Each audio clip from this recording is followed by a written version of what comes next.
Once upon a time, we lived in Malawi, 1975 to 1978, about 3 years. We lived just a couple miles from the shores of the beautiful Lake Malawi.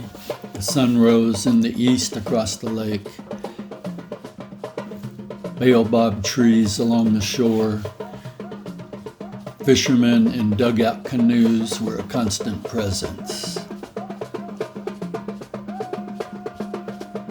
For shopping, we would go to the nearby town of Musoma, about 30 miles away. There you could buy most things you needed, especially food.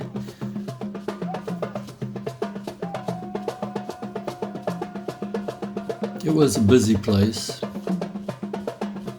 unlike the quiet bush where we lived down by the lake.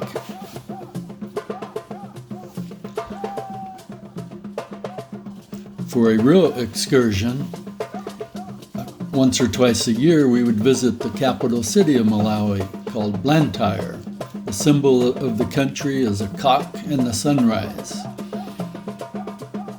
This was a really busy place. Lots of paved roads, sidewalks, everything you expect in a major city. We did drink banja tea, by the way. Fortunately, we didn't need the Andrews, whatever it was, that often.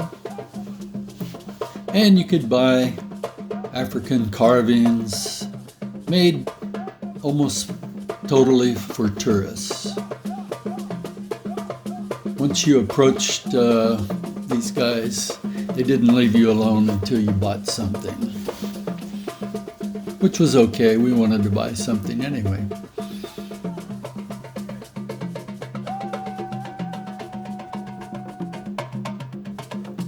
There, a perfect little carved object. I think this was actually a set of chess pieces. And a real treat was to go get a dish of ice cream. Notice the motorbike, which was our main mode of transportation. Ah, here it comes.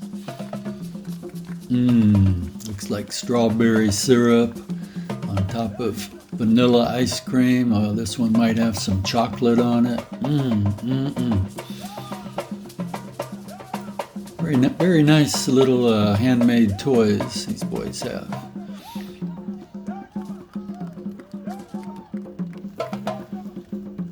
And if you needed some hardware or some dishes or cooking utensils, you could go to the PTC.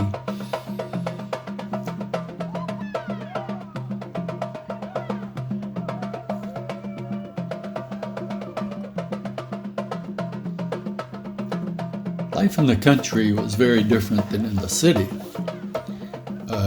There were benefits.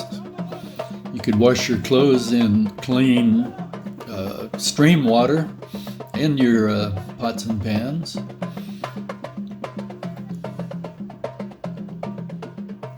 Women carried lots of loads, both on their head and on their back.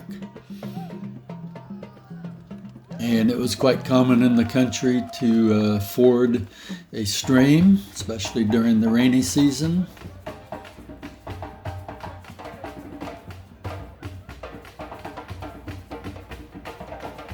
No one would think twice about walking barefoot long distances. There's no need to wear out a pair of shoes unless you're going somewhere really special.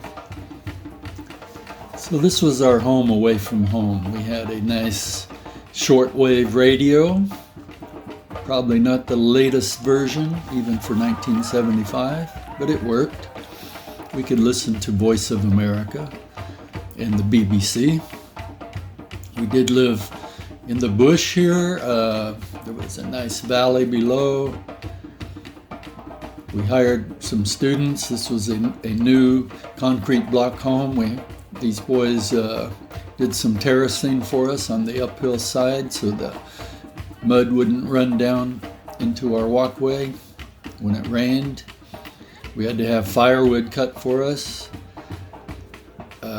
That was for cooking and hot water. It rained about 100 inches a year in this area. It was a true rainforest.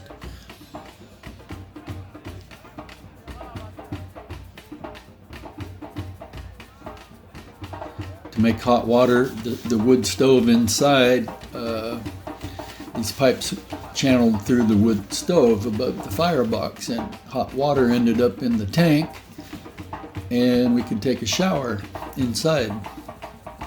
After the terracing was done on this hill, we planted, mostly we planted Bermuda grass, and here it is a few months later, nicely grown up to hold the soil in place, and a few flowers as well on the side of the house.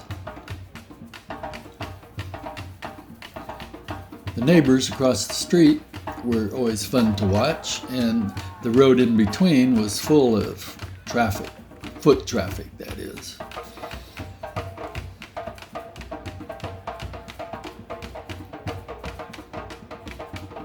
This of course is kind of an African version of hopscotch.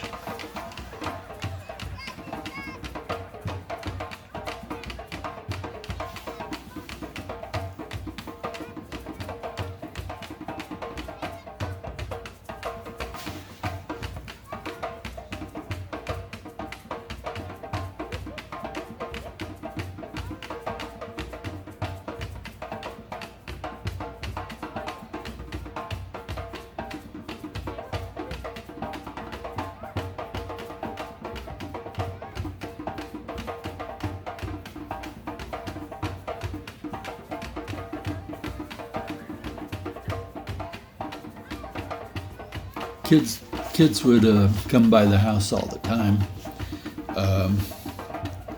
Guess they wanted to see what us foreigners were doing. And because we had a jungle right outside the house, there were things to play on. Almost like a Tarzan movie.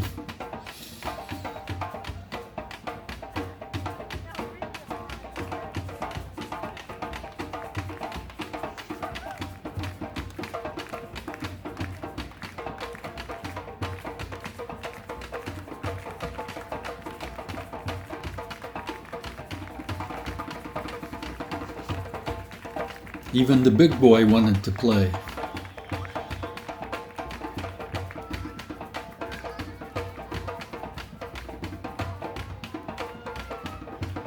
Oh, dang, hit the tree.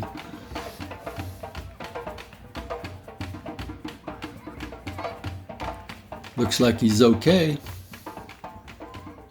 A bit embarrassed. And you can't go to Africa without taking little trips once in a while to see the wildlife in the real bush where nobody really lived.